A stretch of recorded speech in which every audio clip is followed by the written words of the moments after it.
Bigkasin ang pitong salitang ito at sasabog ang puso niya ng pagmamahal para sa iyo. Ang simpleng love spell na ito ay sobrang epektibo. Basta't magamit mo ito ng tama. Kunin mo ang larawan niya at titigan mo ito at banggitin mo ang mga salitang ito ng paulit-ulit. Tuton, idokto, tubrasik, martilon, zomday, patrais, berfanta. Ngayon, na matapos mo nang bigkasin ang mga makapangyarihang salitang ito, kailangan mo itong ulit-ulitin ng isa pang ulit.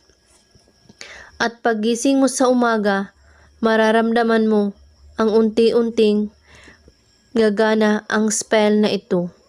Gawin lang ito kahit anong oras at araw, basta't bago kayo matulog sa gabi.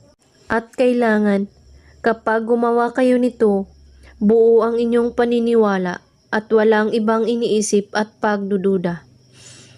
At kung may katanungan po kayo, ay magko-comment lang po sa baba.